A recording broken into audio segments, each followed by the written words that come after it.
안녕하세요. 반갑습니다. 제 93회 전산세무 2급. 자, 답안 읽어주는 여자입니다. 이론 시험 문제 15문제. 자, 1번부터 보도록 하겠습니다. 다음 중 회계 정책 또는 회계 추정의 변경에 관련된 설명으로 틀린 것. 자, 이 문제 나왔을 때요. 우리 회계 변경에는 크게 몇 가지가 있다? 두 가지가 있다. 이렇게 보실 수가 있겠습니다. 그 가운데서도 회계 정책 변경 하면은 두 가지 예로 재고자산 평가 방법, 예를 들어서 선입선출법을 총평균법으로 바꿨다. 이런 것들은 재고자산 평가 방법이고요. 유가증권 취득단가 산정 방법, 이 두 가지가 바로 회계 정책 변경의 예가 되겠습니다.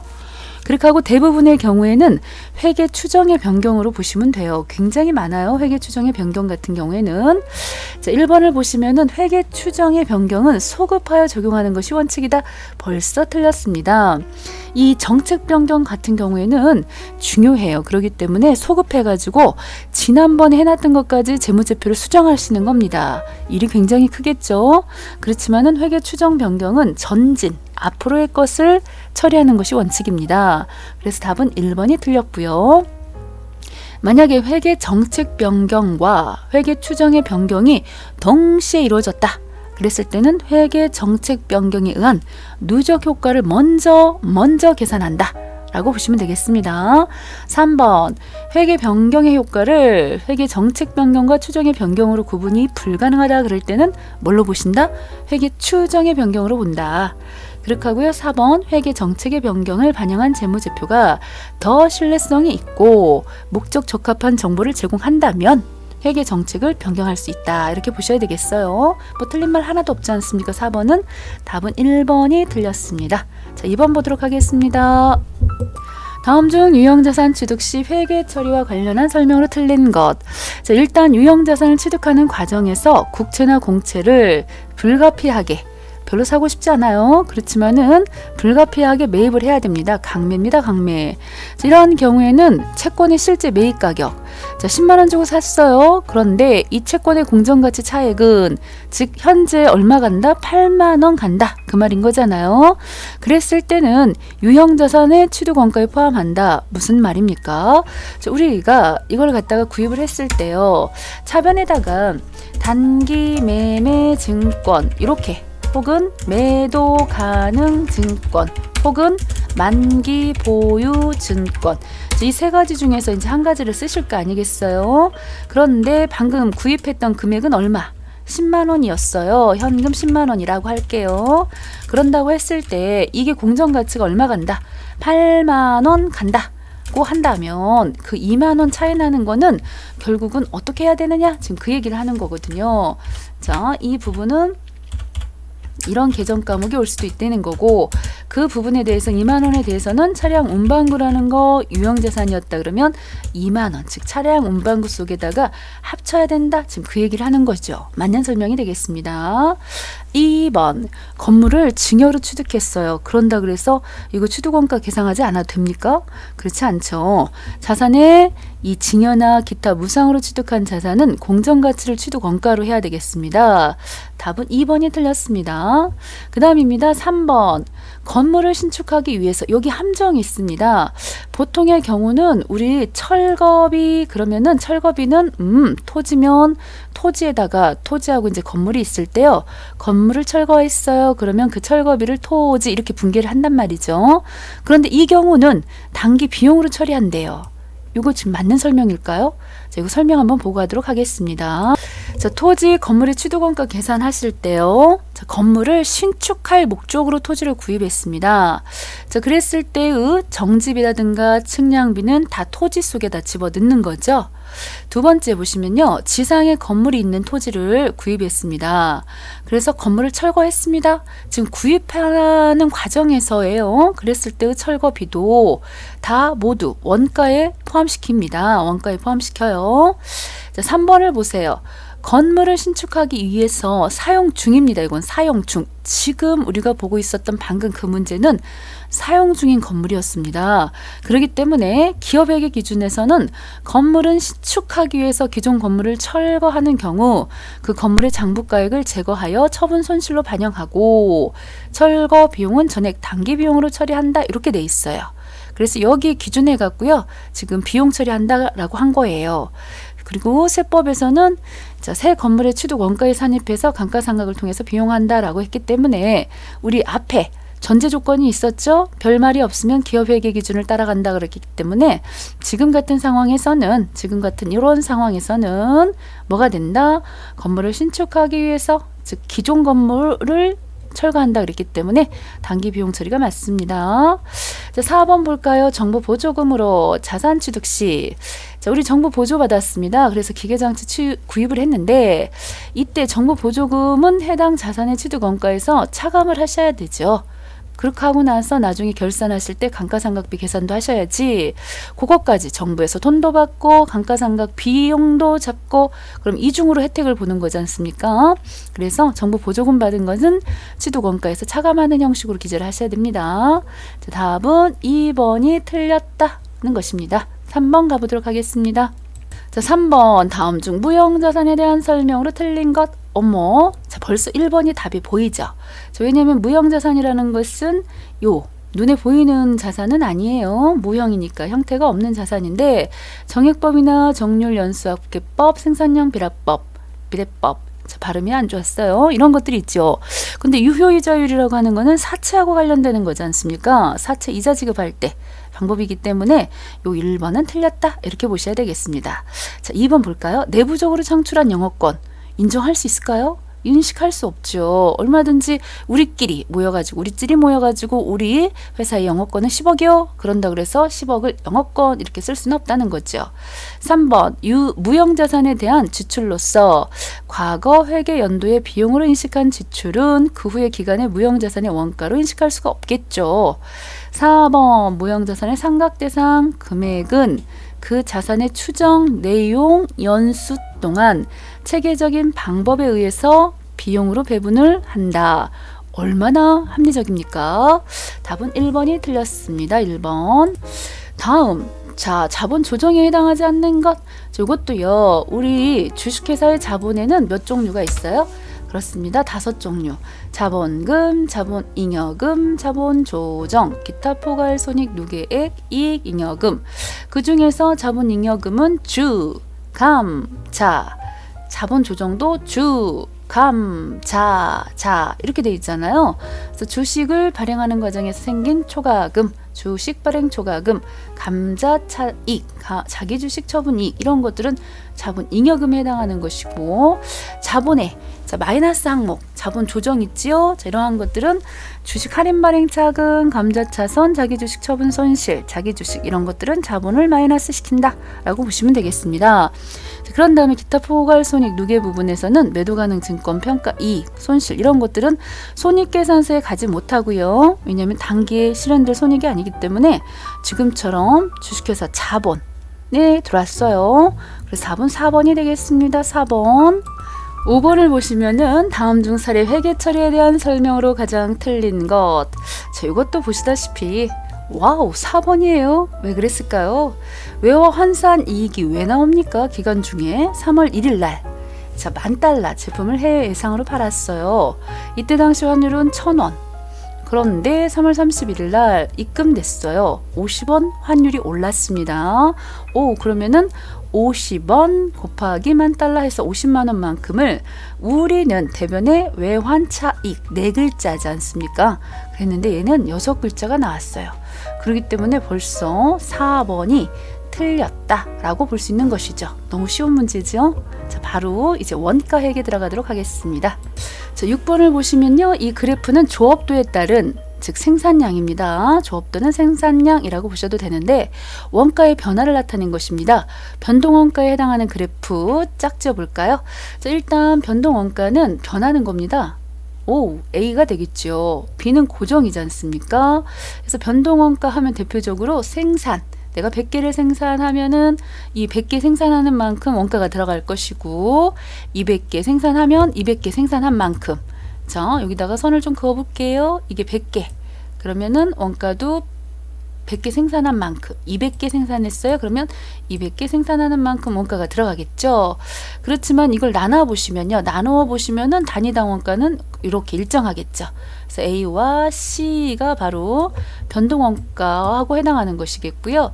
B는 이제 이렇게 감가상각비 있지 않습니까? 10개를 생산하든 100개를 생산하든 어때요? 일률적이죠. 이러한 것들은 고정원가가 되겠습니다. 자, 이거는 모르겠어요. 이건 뭔지. 답은 A와 C 해서 1번이 되겠습니다. 1번. 자, 다음 7번을 보시면요. 매출원가 계산하면 얼마냐? 자, 우리가 구매활동과 제조활동과 판매활동 이 세 활동을 통해서 결과적으로 이 제품에 뭘 알게 되는 겁니까? 매출원가를 알게 되는 것이죠. 그랬을 때 이 원재료를 자, 어디다가 투입을 시킵니까? 그렇습니다. 이렇게 제공품 계정에다 투입을 시켜야 되겠습니다. 제공품은 현재 만들고 있는 물품이지요. 그래서 기초에다가 단기총 제조 원가를 더해가지고 기말을 딱하니 빼주시면은 그것이 바로 뭐다? 단기 제품 제조 원가가 되겠어요. 요 부분이 바로 어디로 간다? 그렇습니다. 단기 제품 제조 원가. 자, 여기로 가는 것이죠. 이렇게. 그래서 지금 자, 주어진 자료를 가지고 문제를 푸시는데요. 기초 제공품이 얼마다? 기초 제공품 금액이 여기 요 부분이요. 50만. 따당땅. 자, 그 다음에 단기 총 제조 원가가 얼마다? 단기 총 제조 원가가 200이다. 자, 여기가 또 200이에요. 그러고 나서 기말이 얼마다? 기말 제공품 여기가 100만 원이다. 100만 원. 오, 고로 250에서 100만 원 빼니까 단기 제품 제조 원가는 150만 원이다. 고로 여기 있던 150만 원이 이쪽 여기로 오죠. 여기로 150만큼이 와요. 이렇게 온다는 거죠. 그래서 기초 제품 재고액이 40. 여기가 40이 되겠고요. 여기가 40이 되겠고, 자, 그렇게 해서 자, 여기 150인데 가려져가지고 깜짝 놀랐어요. 자, 190이네, 190. 그런 상태에서 기말 제품 재고액이 45만 원이 되겠습니다. 그렇다면은 190에서 45만 원을 빼서 제품 매출 원가는 얼마다? 오, 145만 원 되겠습니다. 자, 고로 답은 몇 번? 1번이 되겠군요. 1번. 다시 한번 잘 보세요. 어려운 내용 아닙니다. 잘 나오는 문제죠. 자, 다음 중 보조 부문의 원가를 제조 부문에 배분하는 방법에 대한 설명으로 틀린 것. 자, 우리가 이 제조 부문, 그러니까 물건을 만들 때 보면은 제조 부문이 있고 걔를 보조해주는 보조 부문들이 참 많을 거 아니겠어요? 그랬을 때 보조 부문에 들어간 그 원가를 제조 부문에 배분하는 방법에는 크게 몇 가지가 있다? 그렇죠. 3가지가 있다. 직접 배분, 단계 배분, 상호 배분.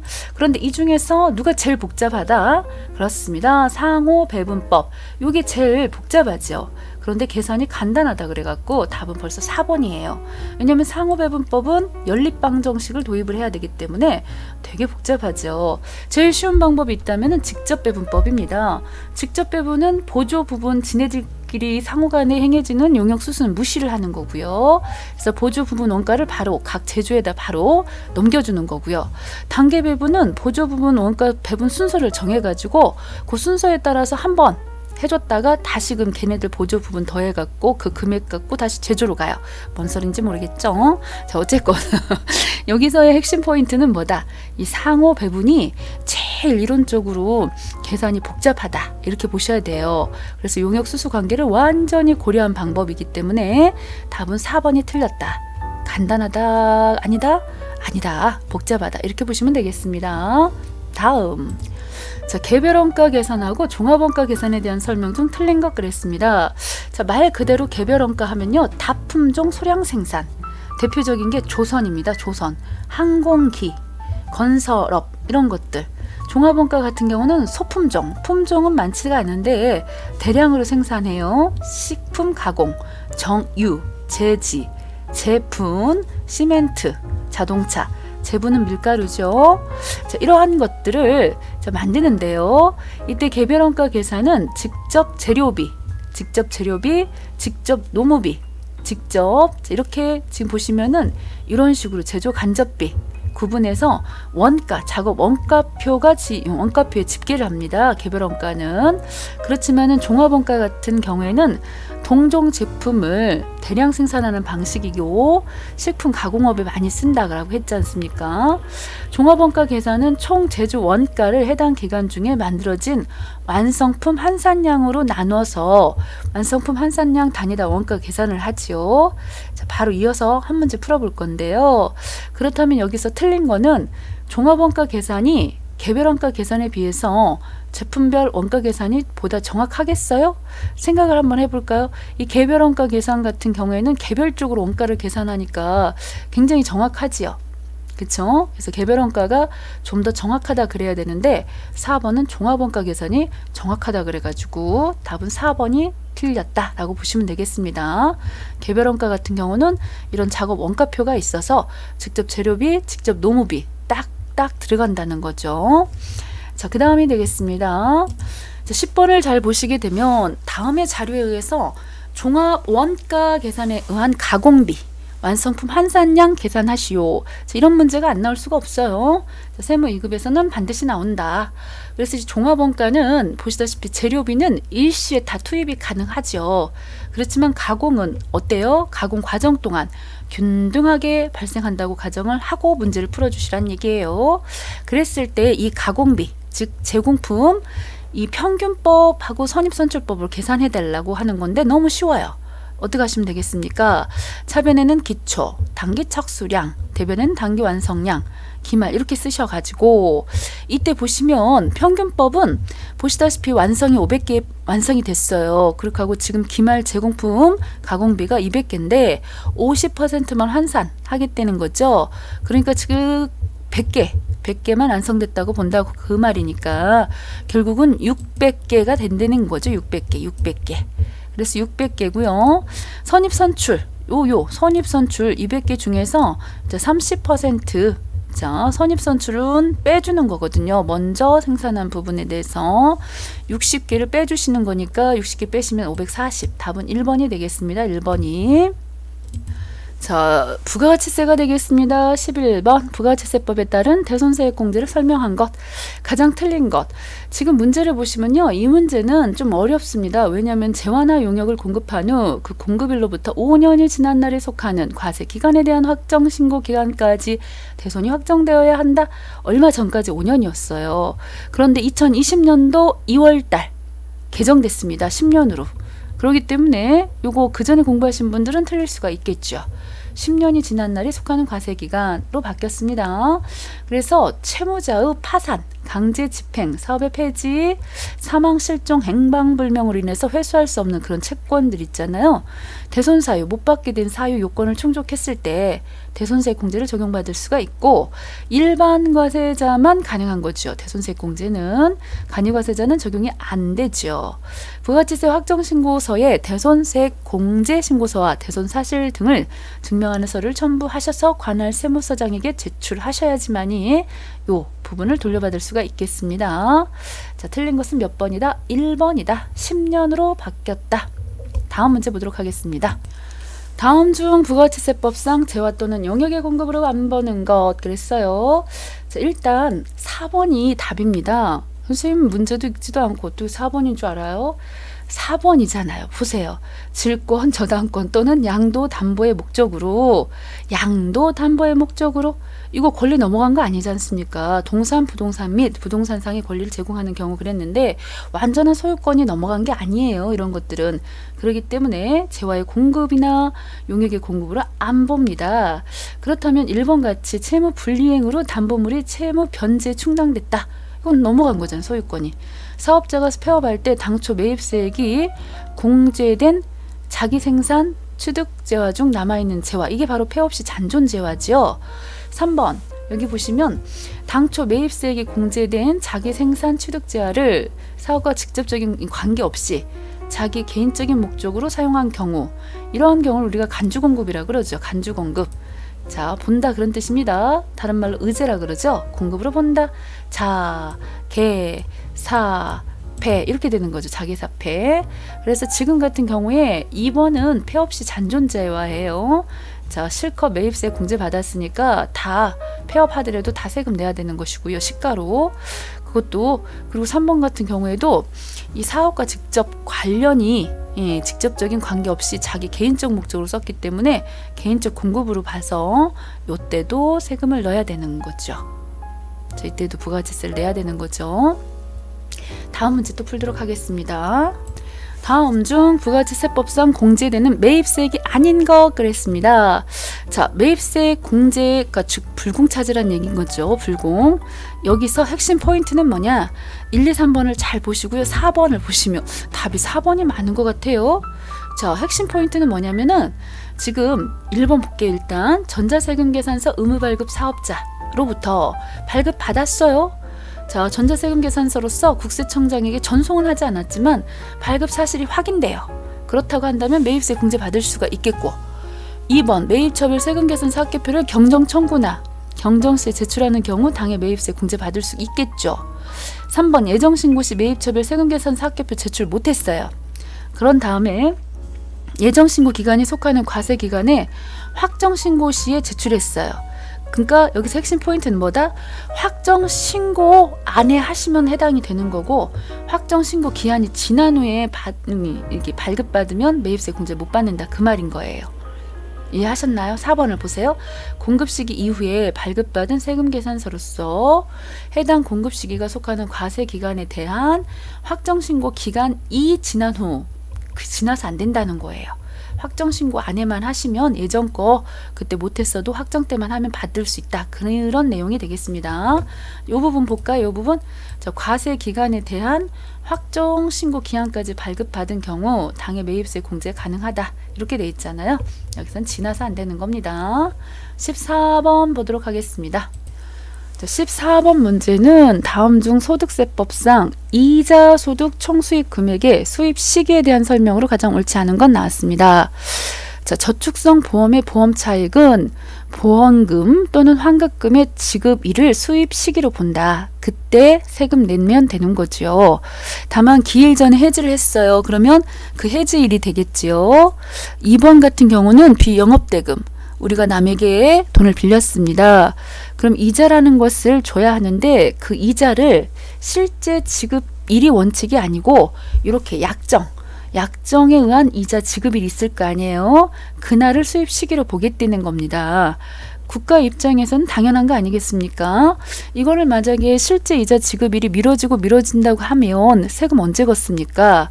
그래서 이자 소득과 관련된 세금을 걷고 싶으면 바로 이렇게 약정에 의한 이자 지급일이 바로 그때가 세금을 내야 하는 시기로 보시고요. 기간이 지나면 가산세를 물어야 되겠죠.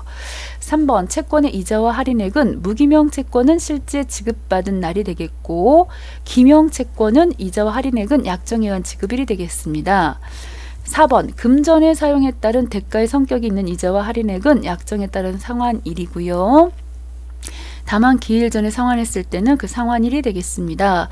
옳지 않은 것은 2번이다 라고 보셔야 되겠어요. 다음 중 소득세법상 원천징수 대상 소득이 아닌 것.